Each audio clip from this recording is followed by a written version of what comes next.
The afternoon sun cast a faint glow over Washington. D.C. Karoline Leavitt, 27 years old, the youngest, White House press secretary in history, was resting in her luxurious apartment. Near the White House, the small silver cross on the collar of her navy blue blazer, a mark of faith from New Hampshire, glimmered as she stood up. Suddenly her phone rang. President Trump was calling Karoline. There's a religious case at the D.C. local court. A group of Christians is suing because they were banned from praying in public. Go now, observe, report. His voice was urgent, leaving her no time to think. Karoline's tidy apartment reflected her discipline, documents neatly stacked, business attire prepared in advance today. She opted for a simpler style, blazer, white shirt, black pants, but still wore the cross as a habit as Trump's spokesperson. She was used to handling crises, but this was different.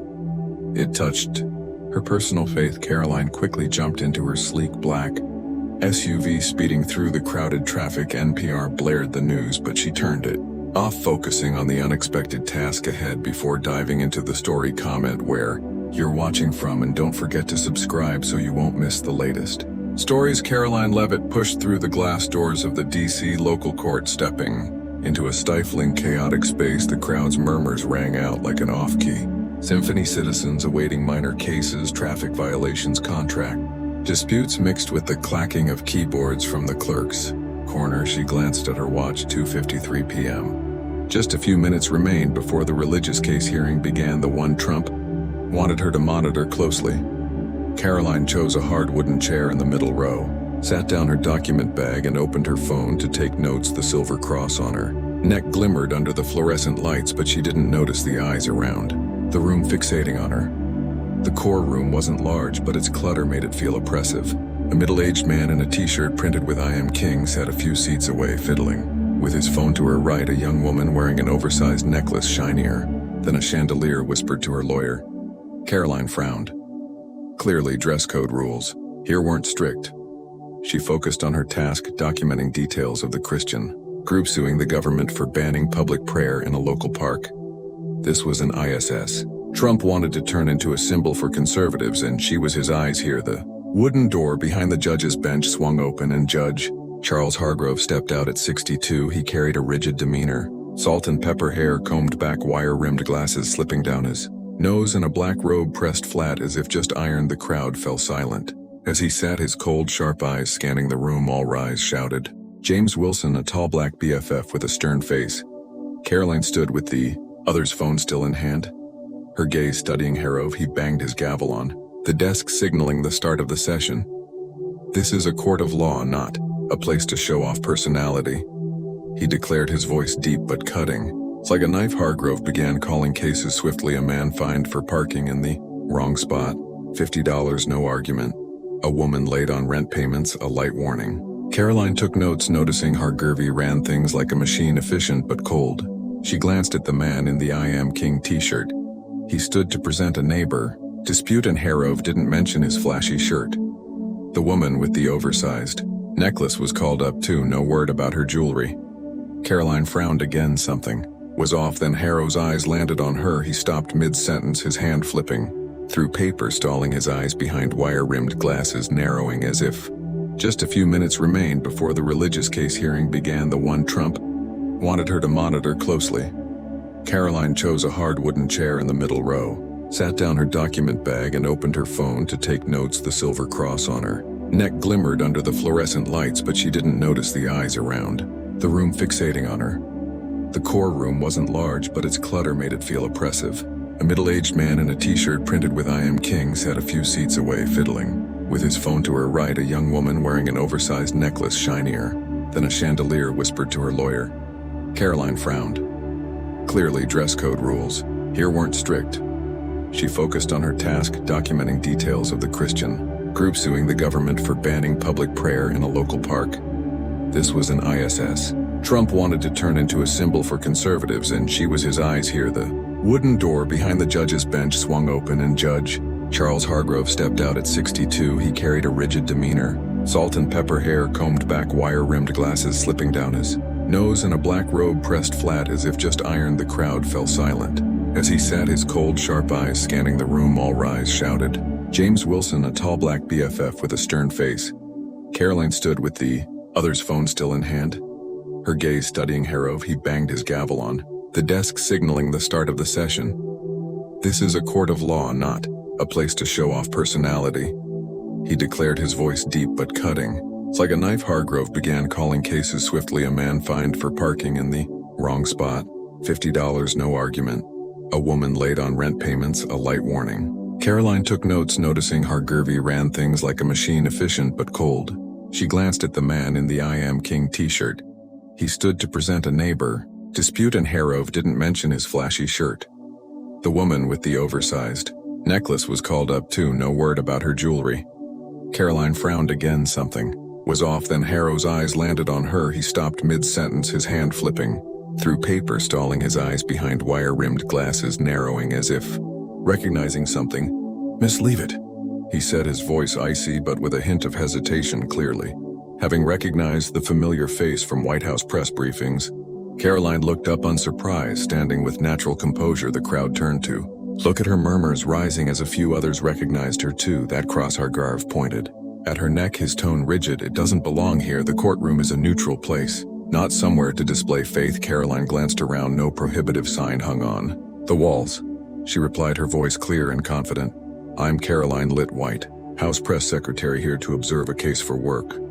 This is a personal item protected by the First Amendment, violating no rules." Hargrove squinted, his face reading work. "This isn't the place to wear that and cause trouble. The courtroom is neutral, not a church." He banged his gavel again as if to emphasize his authority.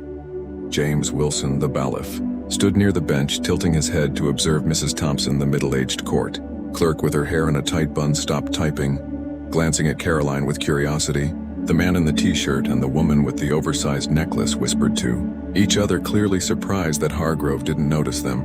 Karoline stood still, gripping her phone tightly. She realized instantly Hargrove wasn't just targeting her, but the cross itself, a symbol he seemed to despise. "Sir, I have the right to wear it under the First Amendment," she said, her voice calm but firm. Hargrove cut her off immediately. "Don't lecture me on the law. Step up to the bench now." The crowd held its breath. Karoline took a deep breath, stepping up to the defendant's stand, her heels clicking lightly on the old wooden floor of the D.C. local court. The room fell silent, all eyes fixed on her. The silver cross on her navy blazer collar glimmered under the lights like a small flame amid an approaching storm. Judge Charles Hargrove sat elevated, his eyes behind wire-rimmed glasses narrowing further, his face growing red with anger. "So what are you doing here with that thing, Miss Leavitt?" he asked, his voice low but sharp as a razor, clearly trying to maintain an air of authority. "Sir, I'm here on duty and have the right to wear it," she replied, still clutching her phone, her thumb discreetly switching on the recording mode. Hargrove banged his gavel on the desk, the sound echoing through the room. "I've seen plenty of people like you thinking faith gives them the right to disrupt anywhere. This is my courtroom and I say it's not allowed." He leaned forward, gripping the gavel tightly. "Do you know this behavior is contempt of court?" Karoline furrowed her brow, quickly glancing around the room. The man in the I Am King t-shirt sat there unnoticed. The woman with the oversized necklace whispered to her lawyer, ignored, yet her tiny cross was the problem. "Sir, I'm not disrupting anything," she replied, her voice still steady.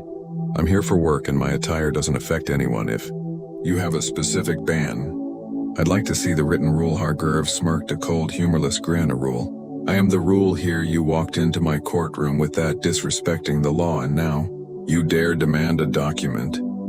He banged the gavel again so hard that Mrs. Thompson, the clerk, stopped typing and looked up with concern.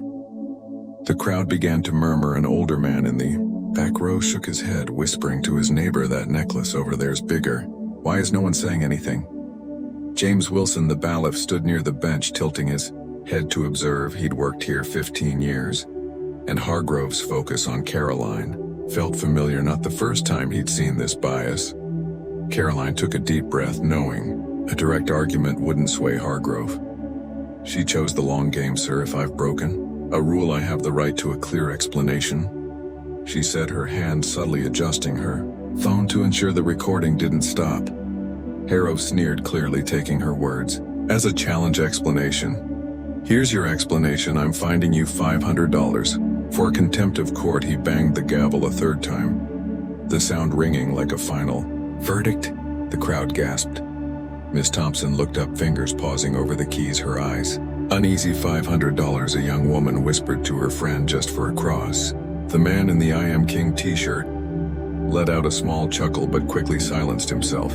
As Harov glared his way, "You'll pay today before you leave." R.G. Grove continued his tone like a lecture. "Maybe this fine will teach you to respect order. This isn't a church, Miss Leavitt, nor a stage for your performance." He leaned back smug as if he just won an unchallenged fight. Karoline stood still, her sharp eyes fixed on Hargrove. "Sir, I understand your ruling," she said, her voice even but laced with resolve, "but I have the right to ask why. Aren't the others in this room with printed shirts, big necklaces, fine too ours?" Face flushed, his hand gripping the gavel until his knuckles whitened. "Don't change the subject," he shouted. "You're the only one here bold enough to bring a religious symbol into my courtroom, that's the difference." Karoline nodded slightly as if confirming her suspicions. She said no more, but her mind was clear. Hargrove wasn't just biased. He was targeting Christian faith deliberately. Mrs. Thompson resumed typing, but her fingers trembled. In her 12 years as Hargrove's clerk, she'd rarely seen him fined so harshly for something so trivial. James Wilson stood near the bench, arms crossed, his glance at Karoline carrying a hint of empathy. He'd watched Harov handle hundreds of cases, and this focus on the young woman stood apart. The crowd's whispers grew louder, some sneaking out phones despite the no filming rule. Karoline stood there, still holding her phone, her mind racing. She knew this wasn't just a fine. It was a chance to expose something bigger. "Are you done, sir?" she asked her, voice soft but cutting. Hargrove frowned, caught off guard by her composure. "Not yet," he replied. "You'll pay and I'll move on with the session. Sit down." Karoline didn't sit. She stepped closer to the bench, resting her hand on its edge, her eyes never leaving Harov. "I'll pay, but we're not done here," she said, her voice low but brimming with determination. Hargrove smirked again, but this time it faltered slightly. Karoline Leavitt stood firm at the defendant stand, her gaze locked on Judge Charles Harov. The silver cross on her navy blazer collar gleamed like a silent challenge. Hargrove had just fined her $500 for contempt of court, his face flushed red with triumph, his hands still gripping the gavel. The crowd in the D.C. local court held its breath, the murmurs fading. Miss Thompson, the clerk, stopped typing, her anxious eyes darting between Karoline and Hargrove. "James Wilson." The bailiff stood with arms crossed, tilting his head, as if anticipating something bigger. Hargrove broke the silence. "Did you hear me? Miss Leavitt, $500 payable today. Site P down, we have other business." He banged the gavel, signaling an end, but Karoline didn't budge. She took a deep breath, placed her hand on the bench's edge, and spoke, her voice clear, calm, yet sharp. "As a blade, sir. Before I sit, I need to clarify a few things for the record." Harov frowned, caught off guard by her steadiness. "The record, you've got no right to demand anything here," he snapped, but his voice wavered as if sensing something coming. Karoline gave a slight smile, not taunting, but the confidence of someone in control. She pulled a small gold gleaming card from her document bag and held it up for all to see. "I'm Karoline Leavitt, White House Press Secretary serving under President Donald Trump.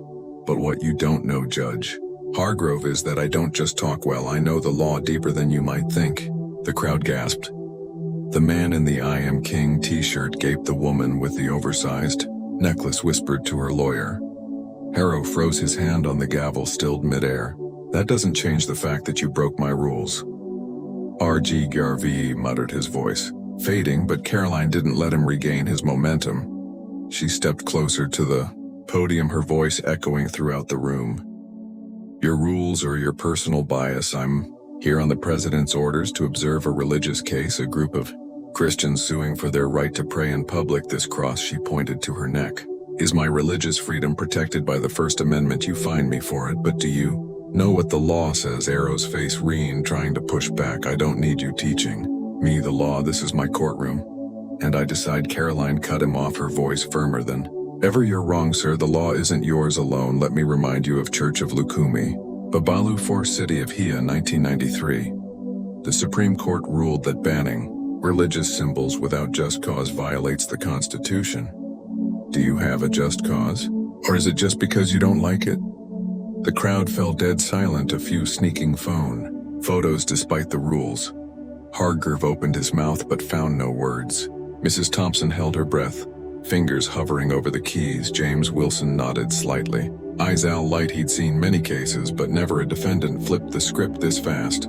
Karoline pressed on her voice like a rehearsed speech. You fine me $500 for contempt, but I've got proof right here in this room. That man. She pointed to the I am king t-shirt wearer wears a printed shirt clearly against dress code, yet you said nothing.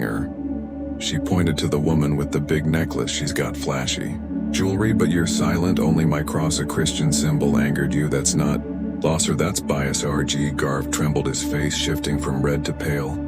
You're slandering me, he stammered, his voice weak, unconvincing. Karoline didn't stop. She raised her phone. I've recorded everything from when you called me up to now. I've also texted the White House office reporting this injustice. You want to find me, fine, but this doesn't.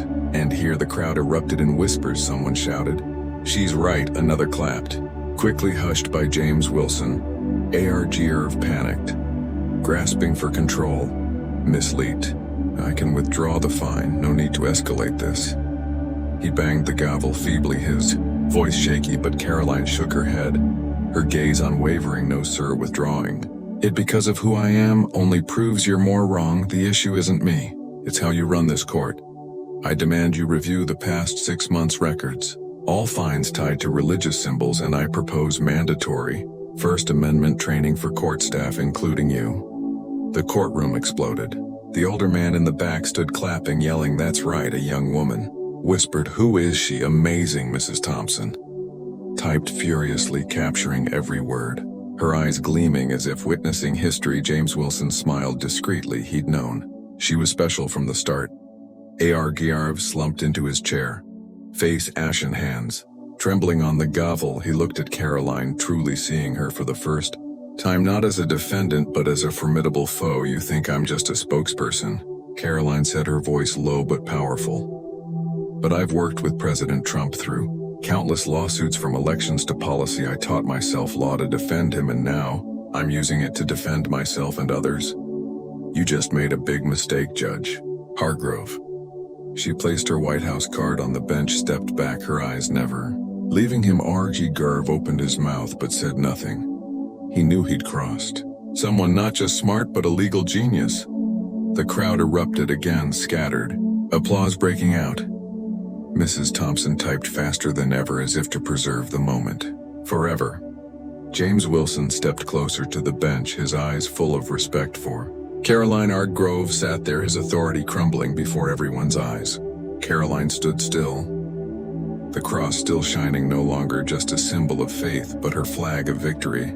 Karoline Leavitt stepped out of the D.C. local court, the late afternoon sun glinting off the silver cross on her navy blazer collar. The clock read 3:30 p.m., but the air inside had just exploded like a bomb. She paused at the glass doors, checking her phone. The recording had been sent to the White House office, along with a brief message to Trump's advisor, Harrow. Find me for the cross handled it. Next steps needed. She knew this wasn't just personal anymore. It was a chance for Trump and conservatives to score big. Inside the courtroom, the crowd was still buzzing. The older man in the back turned to his neighbor, voice trembling. I've never seen anyone knock out a judge that fast. A young woman with her boyfriend whispered, "She's the White House press secretary. Incredible, Mrs. Thompson." The clerk hurriedly printed the session transcript, her hands shaky as she processed what she'd witnessed. James Wilson, the bailiff, left the courtroom, phone in hand, calling a colleague. You've got to hear this. A young woman just silenced Hargrove. The news began leaking out, spreading like wildfire through dry grass. Karoline hadn't even reached her car when her phone buzzed wildly. A notification from X, the North Sea Crossing Court, was trending. She opened the app and saw the first tweet from someone at the scene. Judge fines White House press secretary $500 for wearing a cross. She fights back with the law, leaves him speechless. Cross in court within 10 minutes. Hundreds of comments poured in. Who is she? Unreal. Hargrove's done a major conservative account. Tweeted proof the system's against Christians. Thank you, Karoline Leavitt. She gave a small smile, knowing this wave was just beginning. At 4:00 p.m., President Trump jumped in.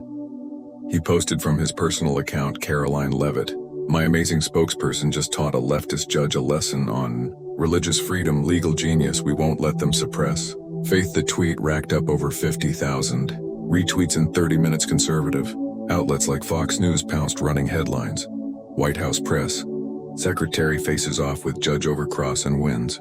Big Karoline got a call from Trump's senior advisor. You did great. His voice beamed. The president wants this amplified. Prep a statement. Meanwhile, Charles Harrove sat alone in his office behind the bench, dim light casting shadows on his pale face. His phone rang nonstop. DC Judicial Council reporters, even old colleagues. He silenced it, hands trembling as he held a cold coffee mug. The clash with Karoline hadn't just humiliated him in front of the crowd, it was spreading across the city. He muttered, "She's just a young girl, how did this happen?" But deep down he knew he'd collided with something bigger than himself. Mrs. Thompson, still at the courthouse, couldn't stay quiet. She called a friend at a local paper, voice low but firm. "I've worked with Hargrove 12 years. He always targets religious symbols, especially Christian ones. The girl today was right. I've got notes to prove it." She pulled a small notebook from her drawer filled with entries of similar cases. People fined heavily for crosses, warned for Islamic badges, while slogan tees and flashy jewelry got a pass. She knew she was taking a risk, but after today, silence wasn't an option. James Wilson took action too. He met colleagues in the courthouse break room recounting the event with emotion. "I counted at least 20 times. Hargrove fined people for religious symbols this year. Rude t-shirts," he laughs it off. "Leave. It exposed what we all knew but wouldn't say." A colleague nodded. "I'll call the press. This needs to be out there by 5 p.m. A Channel 7 news reporter stood outside the courthouse filming live today. White House Press Secretary Karoline Leavitt was fined $500 for wearing a cross in court. She fought back, and now the city's buzzing. On X, #cross in court soared past 100,000 mentions. People shared their own Hargrove stories. "He fined me $200 for a prayer badge last year. I saw him scold a mom for a cross." In a divorce case, a big account posted a short video someone secretly filmed in court. Karoline holding up her White House card, her voice ringing out strong. The clip went viral, hitting 1 million views in hours. Karoline sat in her car parked on a quiet street corner watching the news explode. She called her husband, a low-key businessman, her voice calm but excited. "Honey, I just shut down a judge. This is about to get huge." He laughed over the phone. "You always pull off crazy stuff. Stay safe." She nodded, hung up, and opened an email from Trump's office. "Prep for a press conference tonight. We're turning this into a win at home." Harrove turned on the TV, seeing his face on the evening news. "Judge faces backlash after finding press secretary." The bold headline flashed. He switched it off, hands shaking. The Judicial Council had called, demanding he explain himself by morning. He knew his 30-year career was teetering, all because of a 27-year-old and her tiny cross. The next morning, the DC Judicial Council's office buzzed like a beehive. News of Karoline Leavitt and Judge Charles Hargrove had swept through Washington, forcing the council to launch an urgent investigation.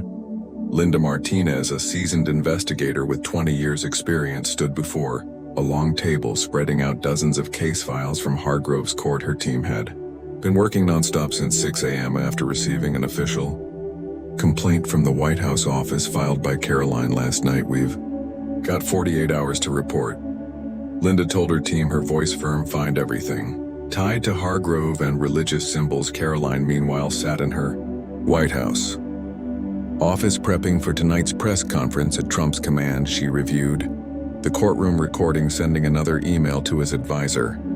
"I've got data from hundreds accusing Hargrove of bias. Push this hard." Her phone buzzed constantly, messages from lawyers, reporters, and supporters. "A law student wrote you. Inspire me, Hargrove. Finded my mom for a cross once." Karoline smiled, knowing this was no longer just her fight. It had reached thousands at the courthouse. Mrs. Thompson entered the investigation room clutching her small notebook. "I've tracked 12 years with Hargrove," she told Linda, her voice shaky but resolute. "He always targeted religious symbols. Crosses, hijabs, anything stand out, but crude shirts or loud jewelry, he let them slide." Linda flipped through the notebook, spotting dozens of cases. September 14th, 2024, man with cross fined $300 for disruption. October 20th, 2024, Muslim woman with hijab fined $200 for inappropriateness. Linda frowned. "This is gold, thank you." James Will showed up too, offering a handwritten statement. "I've been a baith there 15 years, he said. Harrow fined people with religious symbols 3 times more than other violations. I counted once in a Day he hit 5 people for crosses but ignored 3 in vulgar shirts, Linda jotted. Notes fast. Her team cross-checking with official records, the data soon emerged over the past year. 70% of religious symbol fins targeted Christians, averaging 200-150, double the penalty for other dress code breaches. Charles Hargrove, meanwhile, sat in his home office facing the council via Zoom. "I didn't mean to be biased," he said, his voice weak, hands cradling his head. Linda presented the data. "Mr. Harrove, records show you fined people wearing crosses 80% more harshly than similar violations." "How do you explain that?" Arrow fell silent, eyes downcast, he recalled. Karoline, her steely voice, her sharp reasoning about the First Amendment. "I didn't realize," he mumbled. "I thought I was maintaining order by noon." Linda's preliminary report was complete. "This isn't just Harrove," she told the council. "We found 3 other DC judges with similar tendencies, though milder. But Harrove is the clearest case. Bias against religion, especially Christianity." The council ordered Hargrove's immediate suspension pending a final ruling. News leaked out and X erupted again. #cross. In court, Harrove suspended. Karoline Leavitt shakes the system. A conservative account posted. Trump's legal genius wins again. Karoline stood before the mirror in the White House briefing room at 6:00 p.m., adjusting her blazer, the cross still gleaming. Trump walked in, clapping her shoulder. "You made me proud, Karoline. Tonight we show them religious freedom is untouchable." She nodded, sainted to the podium. Camera flashes firing nonstop. "Yesterday, I was fined for wearing a cross. Not because I was wrong, but because a judge thought he was above the law," she said, her voice resonating. "I fought back, not just for me, but for everyone treated unfairly for their faith." The press crowd buzzed, questions flying, but she answered calmly, citing law and X data. Harrove watched the briefing on TV, hands trembling. He turned it off, sitting in darkness. His phone overflowed with messages, colleagues distancing themselves, reporters hounding him. But what shocked him most was Thompson and Wilson's testimony. People he trusted. He opened his laptop, searching the Church of Lukumi Babalu. A ruling. Karoline mentioned reading it. He sighed. "She's right, I was wrong for the first time in 30 years. Harrove felt small. He called the council, voice hoarse. "I'm resigning, but I want to help fix this." The next day, Hargrove appeared at a small council meeting, no longer in a judge's robe. "I didn't see my own bias," he said, eyes red. Karoline Leavitt opened my eyes. "I want to join the training so no one repeats my mistakes." Linda nodded, noting Hargrove's turning around could be useful. The news spread, sparking debate. Some on X mocked Hargrove's faking it, but others supported. "At least he admits fault." Rare. Karoline, back in her office, got an email from Linda. "Hargrove resigned, agreed to train. You changed him." She glanced at the cross in the mirror, smiling. The case she'd come to observe, the Christian group suing the government, was now just a small part of a bigger story. She turned an ordinary day into a spark for change, not just for Hargrove, but for the whole system. Just 4 days after the incident at the DC local court, the atmosphere in Washington shifted noticeably. Karoline Leavitt stood in her White House office, gazing out the window at Pennsylvania Avenue. The silver cross on her navy blazer collar still shone, now a symbol of a movement bigger than she'd imagined. Her phone buzzed with messages from Trump conservatives and everyday people thanking her for speaking up. An email from the DC Judicial Council had just arrived. New regulations asked, "Thank you, Miss Leavitt." She smiled, knowing this victory wasn't hers alone. After the lightning-fast investigation, the council issued new rules. For DC courts, no bans on religious symbols unless they genuinely disrupt. And all staff from judges to clerks must undergo mandatory First Amendment training. Linda Martinez, the lead investigator, stood before the council, stating the Harrove case shows we need more transparency. "My training is the first step." A new plaque went up outside the courthouse, inscribed "Religious freedom a right beyond violation." Karoline saw the news on X, where #cross in court still trended. BC changes laws thanks to Karoline Leavitt. Charles Hargrove, no longer a judge, appeared. At the first training session, he stood before dozens of court staff, voice raspy but sincere. "I thought I was fair, but I was wrong. Karoline Leavitt taught me to look at myself. Don't let bias blind you." The crowd was quiet. Some nodding. Mrs. Thompson, now appointed to oversee the court's transparency program, sat in the front row taking notes. James Wilson, leading training for court BFFs, added, "We're the eyes and ears Here, if we see injustice, we speak up. Harov watched them, knowing he was making amends, a small but necessary step. Karoline hung the $500 fine receipt in a glass frame on her White House office. Well, it wasn't just a memento. It was a reminder of one person's power to stand up. Trump walked in, clapping her shoulder. "You're a star, Karoline. The religious freedom crowd loves you, and so do I." He laughed heartily, voice booming. "We just W big, keep the momentum going." She nodded, prepping for her next speech at a conservative event in Virginia, where thousands waited to hear the White House's legal genius. The incident's impact stretched beyond D.C. States like Texas, Florida, and Ohio began reviewing their own court rules. Texas's governor tweeted, "Thanks to Karoline Leavitt for reminding us about religious freedom." Texas will follow. A group of Florida lawyers filed for similar training, citing #cross in court. On X, people posted photos wearing crosses, Islamic badges, or Buddhist bracelets captioned, "My freedom. No one can ban it, Karoline." Read these posts, pride swelling. She hadn't expected one courtroom moment to ignite such a movement. The next day, Karoline stood on a stage in Virginia before a crowd of 5 heirs waving religious freedom banners. "That day, I just wanted to do my job," she said, voice carrying over the speakers. "But when a judge fined me for my faith, I couldn't stay silent. This isn't just my win, it's ours." The crowd roared with applause, some shouting, "Karoline for president." She smiled, waving camera flashes. Popping the cross gleaming on her neck became a viral image across social media, dubbed by the press as the symbol of resilience. Back in D.C., Mrs. Thompson oversaw new record keeping. Every fine now detailed and checked monthly for bias. James Wilson trained young bailiffs, stressing, "Don't be afraid to speak out." Ella did, and so must we. One evening, Karoline got a letter from Linda Martinez. "You didn't just change Harov, you changed the system."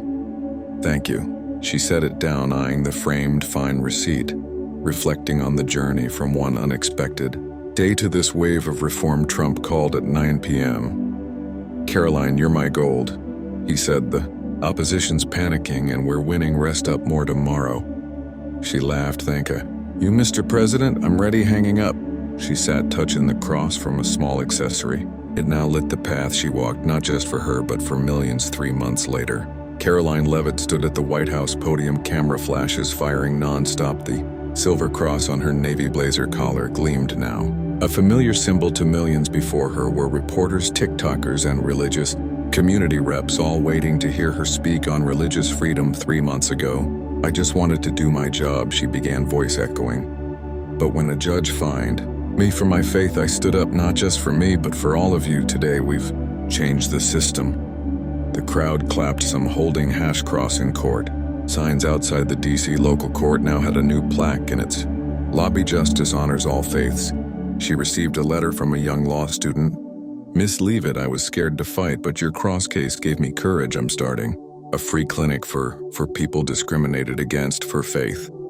Thank you, Karoline." Read it before her mirror that night, smiling, knowing she'd inspired the next generation. Charles Hargrove, now a volunteer instructor, stood before a training class, saying, "I was wrong once. Leavitt taught me justice has no room for bias." Mrs. Thompson and James Wilson kept monitoring, ensuring court transparency. Trump called her, "Karoline, you're my warrior. Keep it up." She nodded over the phone, feeling a greater duty than ever. Karoline stepped onto the White House balcony, gazing at D.C. under the sunset. The cross in her hand wasn't just a keepsake, it was the flame she ignited, spreading from a small courtroom across America. "Freedom doesn't come free," she whispered.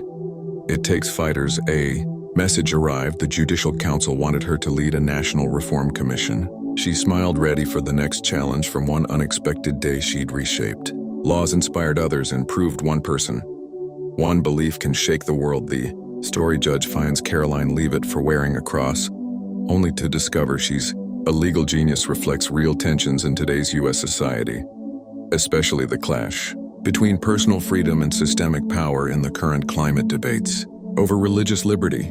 Judicial bias and social media sway are commonplace. Karoline's finding by Judge Harov for her cross mirrors how some public officials impose personal views on the law, a pattern Americans see in lawsuits over religious symbols at schools or public spaces.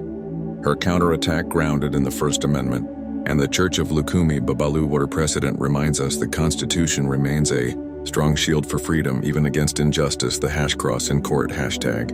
Exploding on X in Trump's backing show. The power of social media and political leadership in amplifying individual voices, a trend widespread in 2025 America.